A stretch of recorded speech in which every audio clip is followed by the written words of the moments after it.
আসসালামু আলাইকুম। নারীর বয়স আর পুরুষের ইনকাম কখনো জিজ্ঞেস করতে নেই। এর সবচেয়ে বড় কারণ বোধহয় এটাই, নারী কখনো নিজের জন্য বাঁচে না আর পুরুষ কখনো নিজের জন্য খাটে না। হ্যালো এভরিওয়ান, কেমন আছেন সবাই? আশা করি সবাই অনেক বেশি ভালো আছেন, সুস্থ আছেন এবং নিরাপদে আছেন। আমরাও ভালো আছি আলহামদুলিল্লাহ। আবারও চলে এলাম আপনাদের মাঝে নতুন একটি গ্রামের ভিডিও নিয়ে। আশা রাখছি পুরোটা সময় জুড়েই আমার সাথে থাকবেন ইনশাআল্লাহ। আজকের ভিডিওটি অনেক বেশি ভালো লাগবে, কথা দিচ্ছি। শীতের সকাল বলে কথা, শীতের দিন, আগুন তো পোহাইতে বেশ মিষ্টি লাগে। তো যেহেতু ঠান্ডা পানি ধরা হয়েছে, চাউল ধুয়েছি, একদম হাত মনে হচ্ছে বরফের মতো হয়ে আছে। তো হাতটা আমি একটু ছেঁকে নিয়েছি, নিয়ে বিসমিল্লাহ বলে আমার রান্নাবান্নার কাজ শুরু করে দিয়েছি। আজকে আমার মেনুতে আছে এই যে লটকে মাছের শুটকি দিয়ে আলু, মূলা, বেগুন দিয়ে চচ্চড়ি করব। আমার রান্নাঘরে পুরো ভিউটা একটু দেখিয়ে দিচ্ছি, কোন জায়গায় কিভাবে আমি রান্নাবান্না করি। এটা অনেক আপু কমেন্ট করেন, আপু তোমার রান্নাঘরটা বেশ সুন্দর।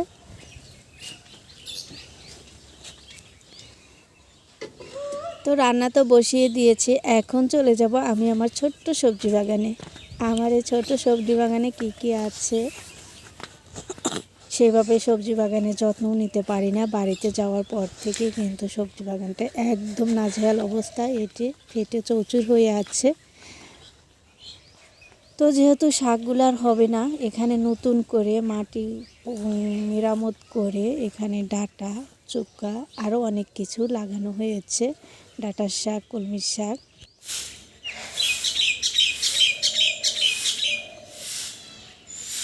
আমি সবজি কেটে দেখলাম তামান্না ওদের বাড়িতে ঝাড়ুবাতি দিচ্ছে। ওর মা বাড়িতে নেই, নানা বাড়ি বেড়াতে গেছে। ও কিন্তু থাকে সুন্দর করে সংসারের কাজগুলো এক হাতে সুন্দর করে পরিপাটি করে গোছগাছ করে রাখে।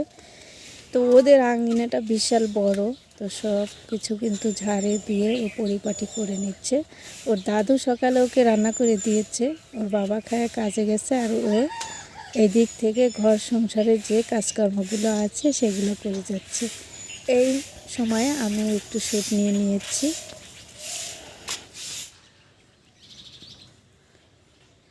তো মেয়েদের এইভাবেই কিন্তু কাজ শেখাতে হয়। মায়েদের সাথে মেয়েরা যখন একটু সময় দেয়, মায়েরা কিভাবে কাজকর্মগুলো করে থাকে সেটা কিন্তু দেখলেই শিখতে পারে। তো তামান্নাও বেশ লক্ষ্মী, যেদিন ওর মা থাকে সেদিন তো কাজ করতেই চায় না। ওর মা অনেক চেঁচিয়ে কাজ করায় বা অনেক কথা বলতে হয়। আর যেদিন ওর মা থাকবে না, ঘরের কাজ একদম পরিপাটি করে সুন্দর করে গুছিয়ে রাখবে।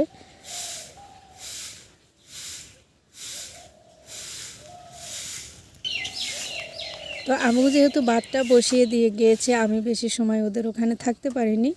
তো চলে এসে তো আবারও কাটাকাটি করতে হবে। তো এই তো আমি এখন কাটাকাটি শুরু করে দিব।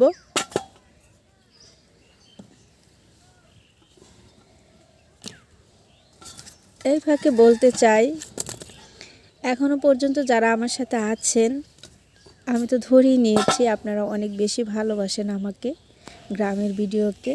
তো একটা লাইক দিতে যদি ভুলে গিয়ে থাকেন, প্লিজ একটা লাইক দিয়ে দিবেন। আপনাদের কাছে আমি একটা জিনিসই চেয়ে নিই,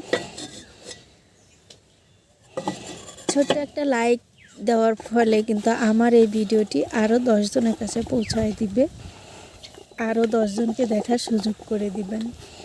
তো আমি রান্নাঘরে সব কিছু গুছিয়ে নিয়ে আসছি, যেহেতু রান্নাবান্না করতে কিন্তু অনেক জিনিসের দরকার হয়।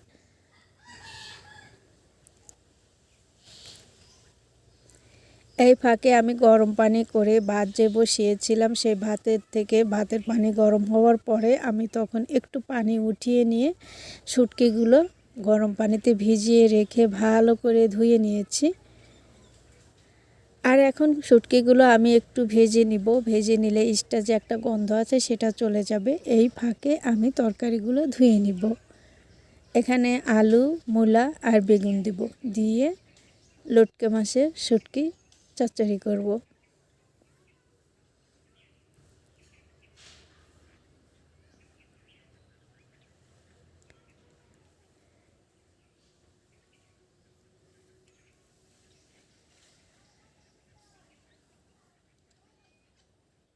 শীতের সকালে পানি কিন্তু অনেকটা ঠান্ডা হয়ে থাকে, আর এই ঠান্ডা পানি হাত দিয়ে কিন্তু আগুনের আঁচে যখন হাতটা দেওয়া হয় বেশ ভালো লাগে।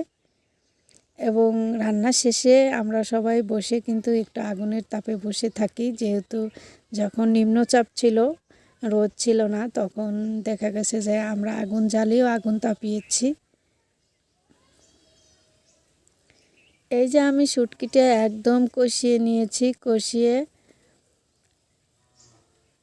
যখন তেলটা ছেড়ে দিয়েছে তখন আমি এই যে সবজিগুলো দিয়ে দিলাম। এটাতে আমি ঝোল রাখবো না, একদম মাখা মাখা করে নামিয়ে নিব চচ্চড়ি করে।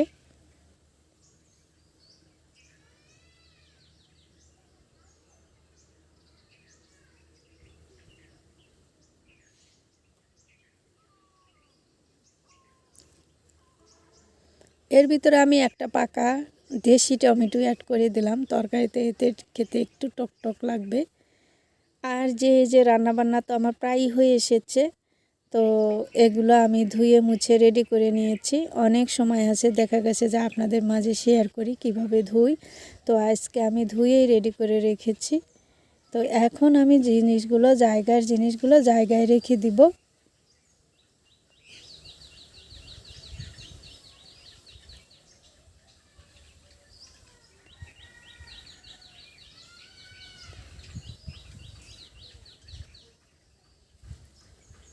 আলহামদুলিল্লাহ আমার রান্নাবান্না কমপ্লিট।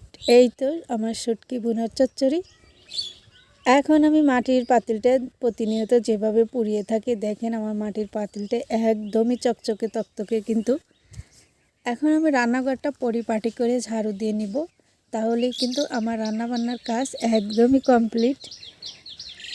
তো এভাবেই আমি আমার রান্নাবান্নাটা করে থাকি। আমি তো আপনাদের মাঝে শেয়ার করি 8 থেকে 9 মিনিট বা 10 মিনিট, কিন্তু আমার এই রান্না করতে সময় লেগে যায় প্রায় 2 থেকে আড়াই ঘন্টা।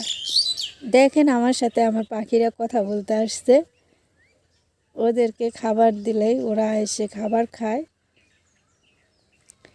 এটা ছিল বিকেলবেলা, এখানে ট্যাংরা মাছ, বালিয়া মাছ ভুনো করেছি একদম ভাজা ভাজা। আর এখানে চিংড়ি মাছ দিয়ে বাইম মাছ, ছোট ছোট যে বাইম মাছ আছে সেগুলো আমি ভুনো করেছি, মানে ভাজা ভাজা করেছি।